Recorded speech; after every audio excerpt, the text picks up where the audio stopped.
Hey everybody, Josh the RV Nerd here with Bish's RV with your monthly-ish industry update for the month of December.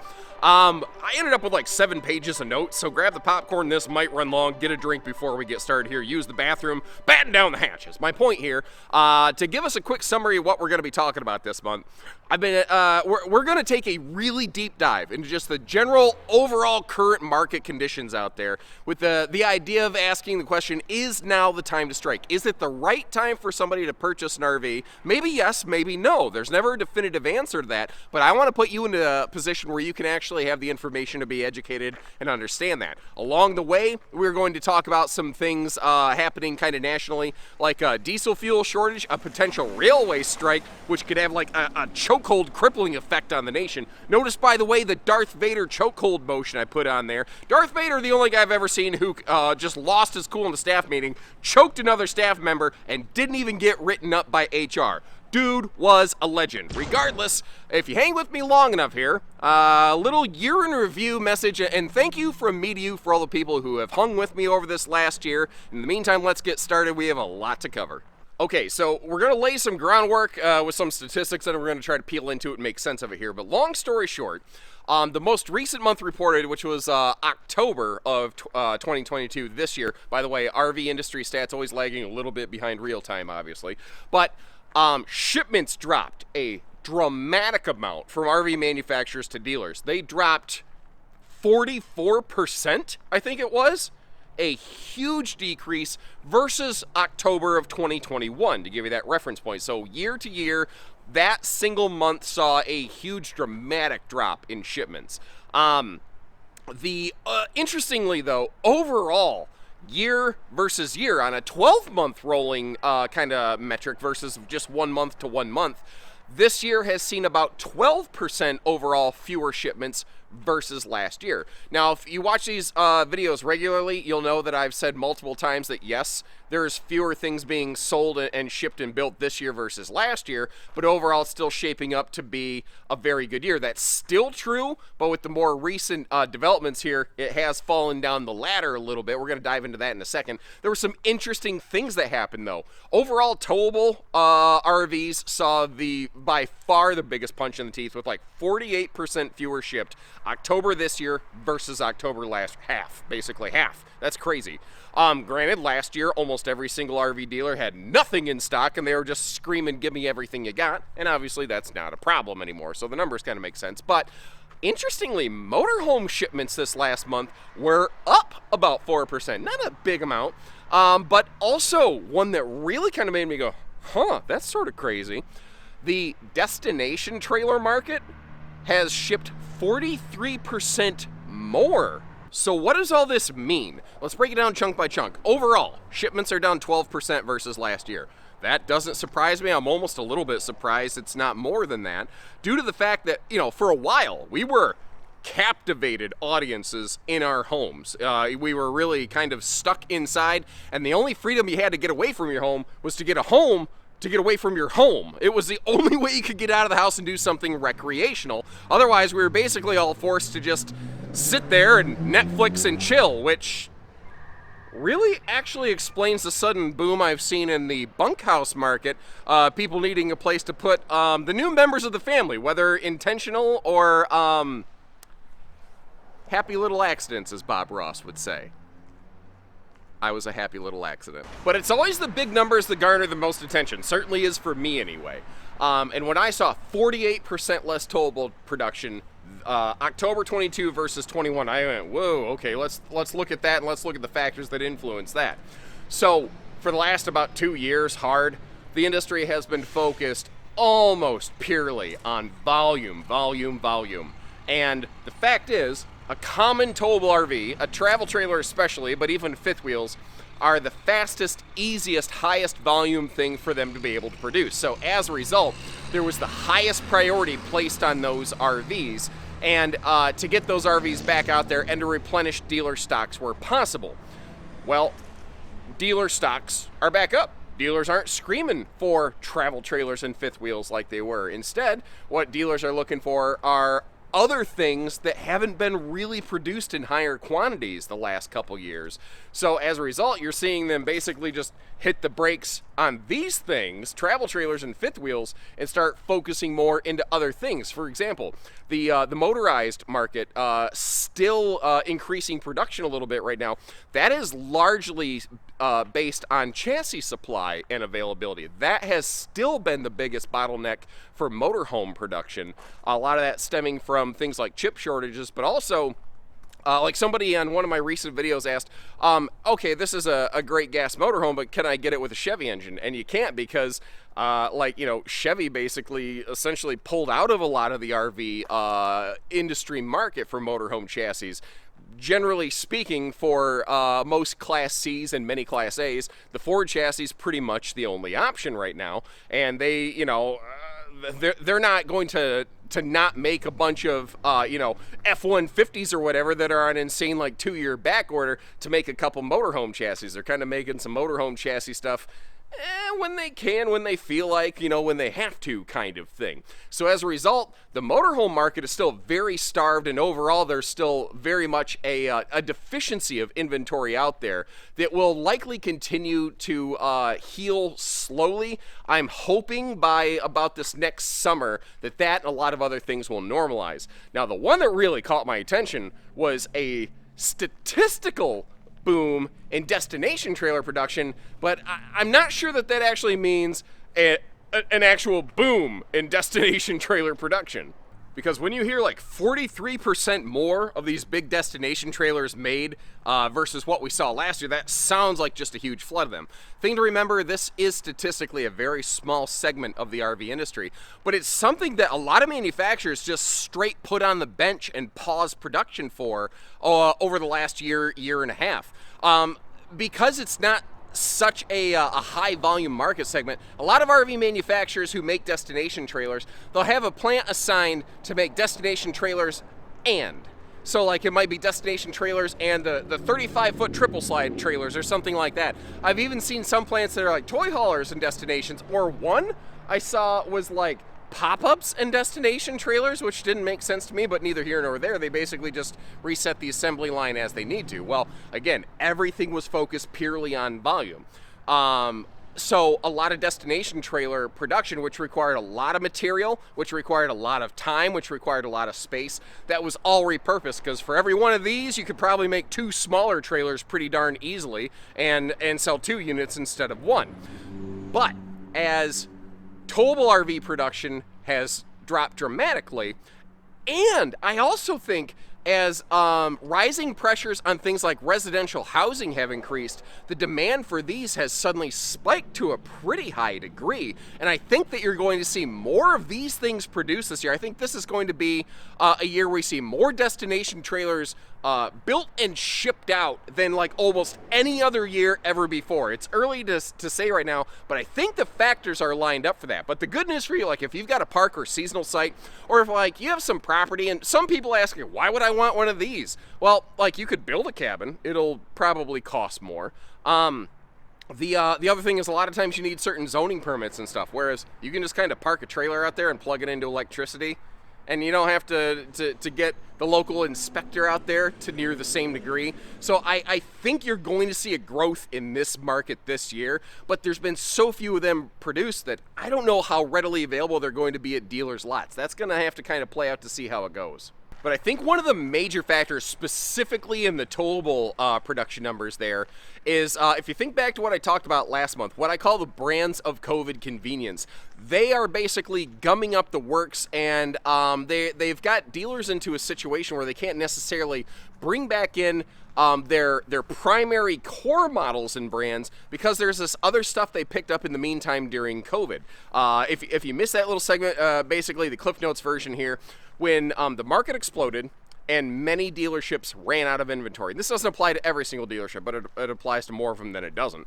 A lot of dealerships virtually ran out of inventory, and they went scrambling trying to talk to any and every brand and sign up anything and everything that they possibly could just to have anything in stock. And a lot of these are brands they never would have considered before, but it gave them something on the shelf to stock while all the other stuff was being built and already sold out.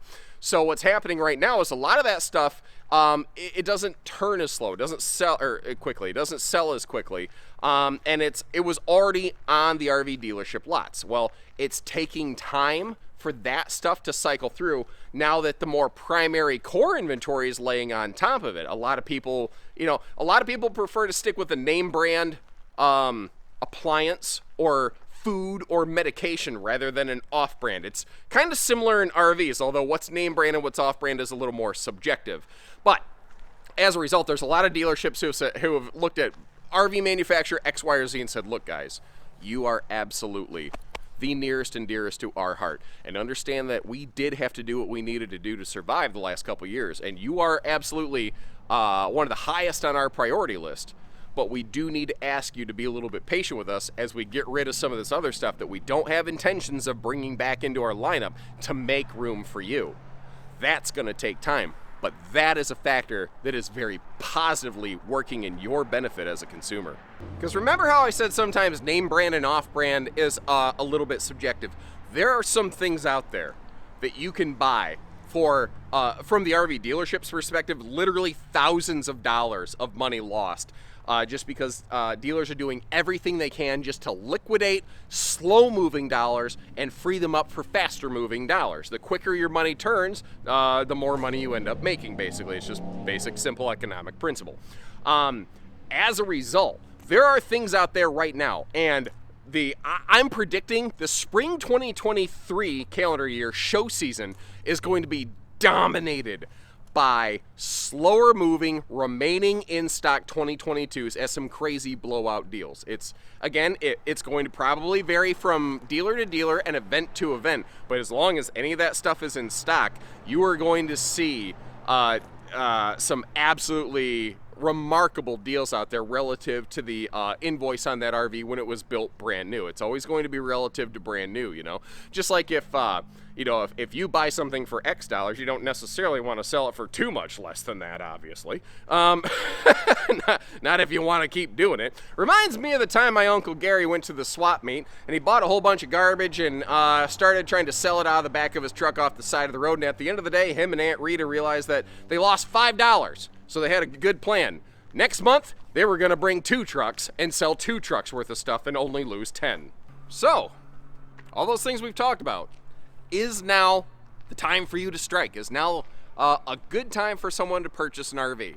Well, RV lots have very good selection currently. You have RV dealers who are, in some cases, borderline desperate to get off of certain products that are potentially jamming up their inventories.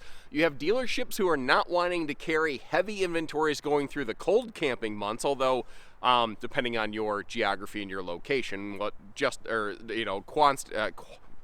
constitutes cold camping, may vary. You're going to need to consider, if you do maybe push your schedule up and pursue a purchase now versus in the spring, are you going to need to store the RV somewhere? Where are you going to do that? Again, if you're in a warmer climate, you might be able to have immediate use of it, but that doesn't apply to a lot of us, certainly not us here in Michigan or in other areas of the Midwest. There's factors that go both ways here, but one we haven't really talked about is interest rates. They've been creeping up a little bit, and you could get yourself locked in on a rate now before they continue to creep up a little bit higher. Because if you weren't aware, interest rates have been slowly yet steadily increasing over the last couple camping seasons. It almost seems like yesterday. It sounds such a cliche thing to say, but it doesn't seem that long ago. We were estimating interest rates for qualified clients at like 3.99%. And I think right now, the rough from the hip estimated number, like if you're like, listen, give me an estimated payment, I don't want you to look at my credit or anything, just give me an idea. We generally estimate around 7.99% currently. Now, better interest rates can certainly be available versus that 7.99%, but that's just the rough barometer. But that is an indicator over the last couple of years how much rates have changed. Now, to give you an idea if let's say you have a balance to finance, you're buying an RV and you're financing $30,000 over a 15-year term, which is a thing that a lot of people do. It's a very good barometer number here. If you're looking at the difference of 1 point of interest different from 7.99 to 8.99%, that translates into about, what is that, $3,200, give or take, of additional interest generated over that life of that loan because of 1 interest point different. Now, I don't have a crystal ball. I certainly can't even read my wife's mind. I certainly can't read the Federal Reserve's mind. But the president of the Federal Reserve of St. Louis has recently said that in an effort to help curb some inflation, a substantial interest rate increase would be required. They didn't say what they were doing. They didn't say if, or they didn't say when or what. They just said that that would potentially be required. Also went on to say that they couldn't get too stupid with it because that could basically cut off consumer spending, which could basically trigger a pretty nasty recession. Technically, if you look at the definition of that word, economically speaking, we have gone through a recession this year. It just hasn't been like the Great Recession like we had previously that really threw everything up in the air. But the fact is, interest rates will be going up over this next year. I wish that was not the case because it is just not good for our business here. But it's the facts. It's true. Whether it's easy or whether it's hard, we're going to put that information out there to help you along the way. Hope you appreciate that kind of, insight into things. So, all joking aside, like I said, those are factors that are very much in your favor as buyers. And I hope you appreciate that I'm going out of my way to share this because those are factors that very much suck from an RV dealership standpoint.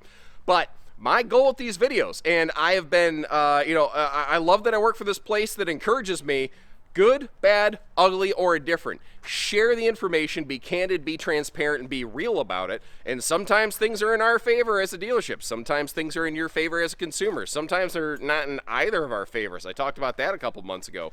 It's never a clear one way or the other. But I just want to put that information out there for you. And if you appreciate stuff like this, please hit that subscribe button. Maybe share this into one of your favorite social media groups because this, I think, is some very good information for people who are trying to make plans for this coming year.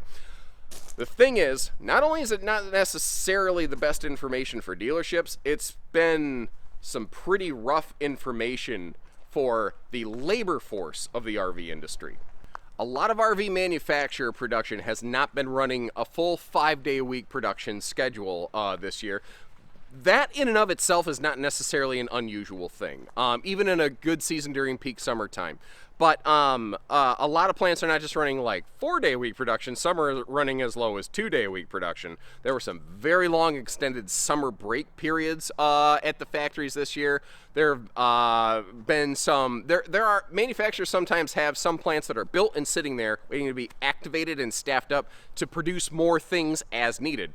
Those are pretty much all shuttered and closed down indefinitely, which unfortunately means that there are a lot of folks out of work as a result of that. And even some of their core production, I'm just going to throw, Forest River has something like, 208, over 200 total production facilities. And some of their brands are so popular that they alone might occupy 6 to 8 of those. One of those might be like an overflow plant or like that destination and plant that we talked about earlier. But some of those have actually started to shutter even some of their core production facilities and just kind of consolidate that down because they can handle it in 3 or 4 buildings instead of 5 to 8, So there has been a sad reduction in the labor force out there. As a result of the conditions that are more positive to you as a consumer. I'm not trying to guilt trip you or anything. I'm just sharing, again, the facts, what's real about this. And in more of a bummer, in a more recent turn of events, Norcold, who makes a lot of RV refrigerators, they have recently announced that they are going to be closing down all of their U.S.-based production.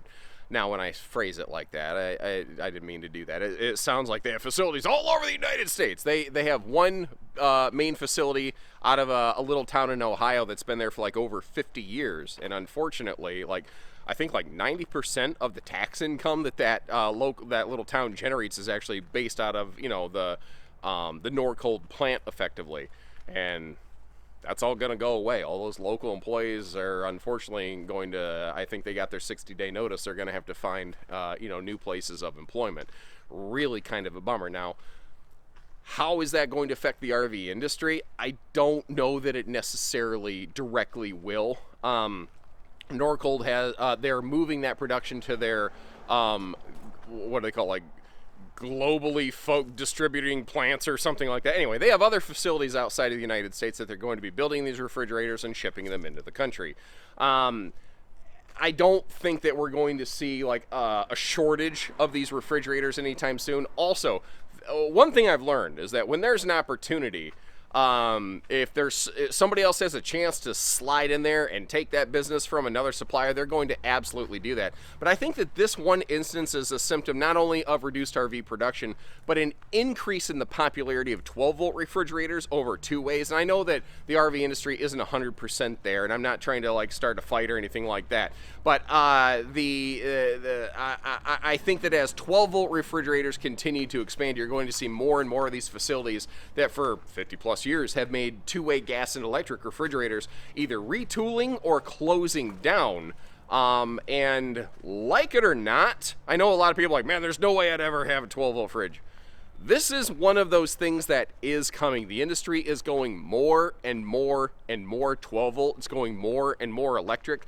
And I didn't plan for this, but that is the perfect segue to talk about how Thor Manufacturing has partnered with an electric vehicle company to basically look at a change in the future of RV production.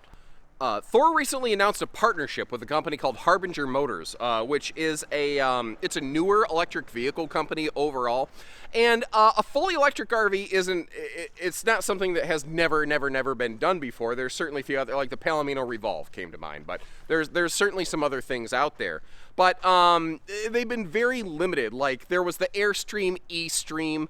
I think Thor made this thing called like a Vision something or other, something like that. But basically those were things like that Airstream, that motorhome, that Vision thing that I talked about. Those are things that Thor had to completely build from scratch, from the ground up. By partnering with a company that already kind of designs electric vehicles, they're basically going to be designing a small, probably start in the Class B segment because of small size and weight, but an all-electric like motorhome chassis that then Thor can just upfit an RV interior into, which is what they're far better equipped to do overall if you think about it.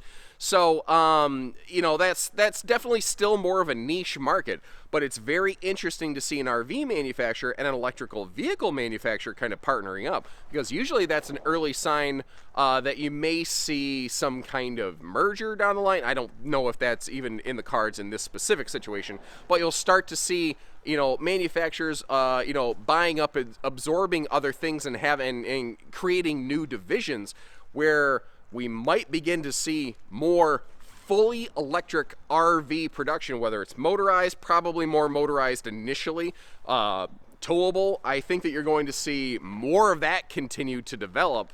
And again, the more traditional like gas and electric stuff is going to continue to slowly phase out. Now, what I'm not saying is like you better buy now because in the next 6 months it's going to go away. I'm not fear-mongering. I'm not trying to cause panic. I think we're years away from that fully coming to pass, and maybe many, many years. But that is the direction everything is going. And as more internal combustion engine bans roll out, as generator bans roll out, as there's an increasing movement effectively away from fossil fuels, there's the RVs that we've known for a lot of years, they're gonna have to change. And it is neat to see a manufacturer actually starting to recognize that and maybe laying the groundwork for tomorrow's RVs. Because speaking of tomorrow's RVs, tomorrow's RVer is beginning to look very, very different very, very quickly. I think for the longest time when we thought of RVers, we thought of largely the baby boomer generation, because for the longest time that stereotype absolutely held up. By far the largest consumer demographic in the RV industry for many, many years. Interestingly, the last, especially 2 years, have absolutely shattered those statistics to just an incredible degree. The baby boomer generation still makes a significant portion of the RV market, occupying about 22% of the buyer base. But interestingly, Generation X has actually overtaken them, representing about 31% of the current RV buying market. But not to be outdone, the millennial age bracket is now the single largest demographic or group of RV buyers out there, representing about 38% of the new RV purchases that are out there. And I think this is very interesting because there's definitely something to be said for, you know, different groups, different age brackets, grew up with different things, have different expectations.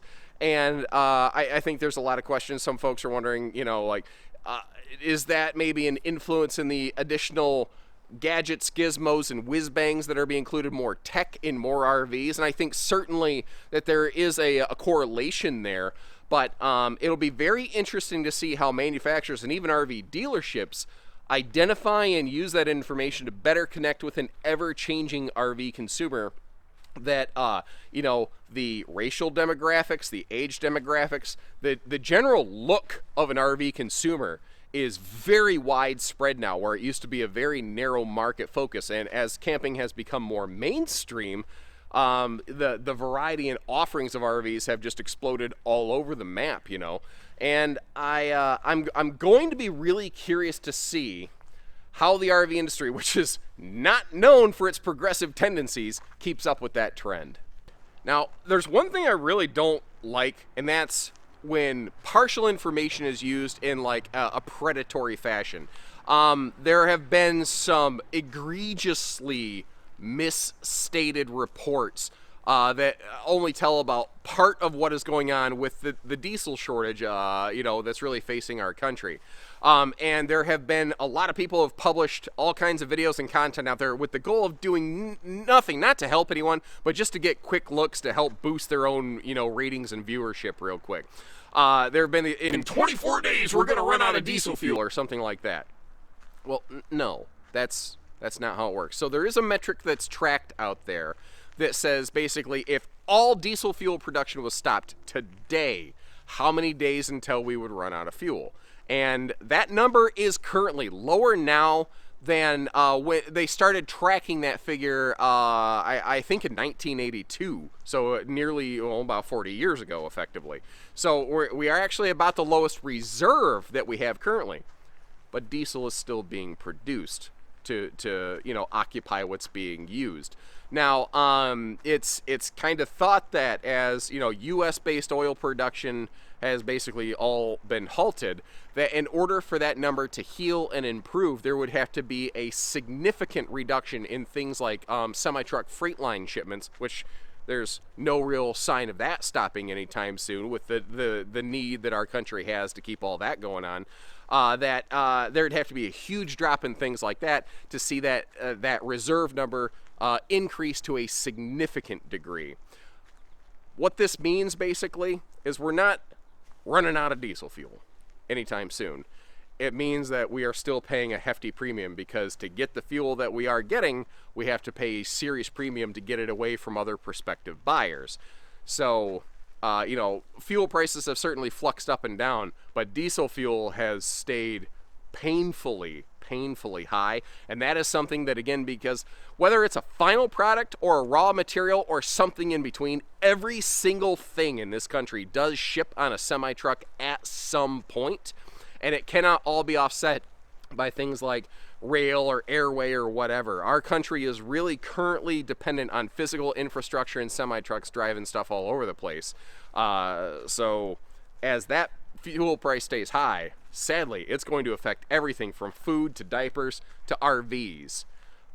So hopefully in the future we see some relief for that. Sadly, that'll be one of those things. Again, I'd tell you some favors, in your favor as buyers and not in your favor as buyers. Fuel pricing is not going to get better anytime soon. That's a bummer, but that's a fact. And again, I'll share it whether it's good, bad, ugly, or in between. And as long as we're kind of in the doom and gloom section of the RV industry update here, a little quick update on the railway potential railway strike. Again, not trying to incite fear and panic here, just trying to share information and educate. Now, keep in mind also, I have to record these updates several days in advance so that I can have them prepared for, the beginning of the month launch. So if any of this has since been outdated, apologies. It was accurate at the time that I recorded this. Anyway, for those who aren't aware, there are over a dozen, I believe, unions that all occupy a bunch of different, represent laborers in the railway industry of our nation. And many of them hadn't seen any sort of additional pay increases or anything like that. And there's a lot of factors. I'm not trying to oversimplify it. But they said it's time for some new contracts, All right, we need to get some pay scales adjusted, a variety of things. And you need all these unions working, or else none of the work gets done. Everything starts to fail and fall apart, right? Well, the two of the real kind of critical things that happened here is the engineers and the conductors unions weren't quite to an agreement. It sounds like I might have this backwards, but I believe the engineers have reached a tentative agreement, but it sounds like the conductors did reject their most recent proposal, and talks are still ongoing there. It means that we may, not are, it means we may see a railway strike as early as December 5th. It might get pushed back a little bit depending on a couple factors. But the reason that that's so significant is I mentioned that everything at one point or another does move on a truck, but there's a lot of stuff that moves on a railway, and specifically the quantity of fuel that our railways transport, if that was disrupted, would it have a big impact on a lot of things. There are naturally measures being put into place to offset a load of that via ground transportation, but it can't completely offset everything, especially in terms of fuel alone, that would be transported on our railways. So hopefully everyone's able to reach a satisfactory agreement. Hopefully all parties are satisfied and everything gets to continue as normal, because that is one of those things, almost like a major weather disaster. That is one of those things that could have a serious impact, not just on the RV industry, but in every aspect of daily American life. By the way, quick shout out, thank you to Mr. Ryan Stewart for helping me get up to speed and updated on some of that.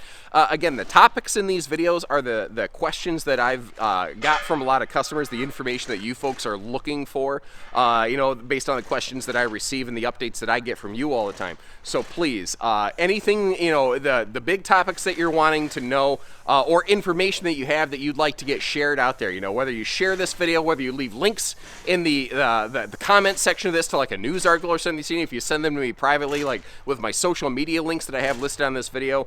The goal of this is just to share information so that we can all know a little bit more and just have a better, deeper understanding of all the goings on here, more specifically to the RV industry, but sometimes things that have a little more of a national impact. So thank you again, Mr. Ryan Stewart, for that. That's pretty much what I have for you in terms of industry stuff. But just from me to you, if you'll indulge me for just a minute, I want to offer my appreciation and thanks for all you folks who have tuned in. Maybe this is the first time you've watched one of our videos. Maybe you started watching this year. Some of you I know have been watching for many years. I actually did track down and I found out who our very first viewer was. Actually, another local Michigan resident, which I thought was very cool.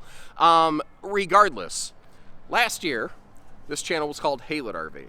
And now, Haylett RV made the choice to join Bish's RV. And when that happened, a lot of people were very nervous about that. A lot of people said, you know what, working for a bigger company, everything's going to be corporatized. There's no way they're going to let you continue that candor, that transparency, sharing that kind of information out there. And I think you've seen in this video alone, the name changed, but the information, everything coming out on this channel has stayed exactly the same.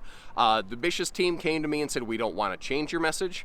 We want you to continue doing what you're doing. We just want you to do it for us. And they have lived up to every end of their agreement on that. And as a result, I think we've all benefited. We have been able to bring more videos. I've been publishing about twice as many videos as I ever used to, happily. I'm glad to do that, on so many more new brands and new products and new offerings than I ever would have had a chance to get my hands on. And I'm able to bring so much more value and benefit and hopefully at least a little bit of entertainment to you folks along the way. And the first couple months, it was a little bit rocky because they really didn't have a guy like me, and I didn't know how to fit into a bigger, different organism. And, you know, after a little bit of a feeling out process, I think that we're all really happy. I hope that you folks at home watching this are happy. I hope you feel the information is the same. And actually, it was interesting. About 3 or 4 months in, a regular viewer actually reached out to me and said, you know, when you first said the channel was changing hands, I got really nervous, but you said give it a chance. You asked us to do one thing, you said give it a chance, because that's what you're doing, so I did. And you know, I realized that after 4 months, it really was just you, still standing there, still making your videos like you always did. And I tell you what, I've met so many new people. I've had a lot of fun. I've found that I'm a member of a far bigger team that has some really, really awesome individuals on it, spread all over our nation. And my biggest regret is I haven't been able to get around to see and meet everybody at all of our teams yet. Like, we have some awesome stores in Montana, in Nebraska. We have stores in Richmond, Virginia, and down in Longview, Texas, and all over the place that I still need to get out there and see. And I encourage you to go meet those folks, because you know, they're people just like you, and a lot of them are just outdoorsy people, probably like yourselves, you know. We're all doing this thing because we just kind of, we like the lifestyle a little bit, and I've given it a chance. I appreciate all you folks that did that and tuned in and did the same. And to all the haters who said, Josh, that's the biggest mistake you've ever made, and guarantee in 6 months you won't still be there, I guess all I can say is nana nana boo boo, stick your head in doo doo. That's the most mature way I'm personally capable of offering a response there. Obviously not very grown up, not very professional, always working to be a little bit better. Obviously I still have some growth to do personally, but in the meantime, seriously, just thank you. Thank you. By the time this year closes out, this channel will have probably not clipped, but be knocking right on the door of about 200,000 subscribers. And that is just absolutely incredible to me. Even though I do bounce around all of our different stores for the most part, it's just this dad bod dude with a father figure belly over here, hanging out in small town Michigan, waving a camera around campers, man. And I'm talking to myself right now. But you folks respond to me in that comment section, and you have no idea how much that continues to keep me going. So, for all of it, thank you. Thank you very, very much. I am a blessed person who has a great deal to be thankful for, and you folks who do join and visit me every single day, you have no idea how much it means to me. It truly is one of the most fulfilling things in my life, next only to my wife and daughter. My family is the only thing I think I appreciate more than all the folks who spend their time and essentially welcome me into their homes through a YouTube video. You know, whether it's on your phone, your TV, whether you're sitting on the toilet at work, getting paid to poop, watching the RV Nerd, I don't know.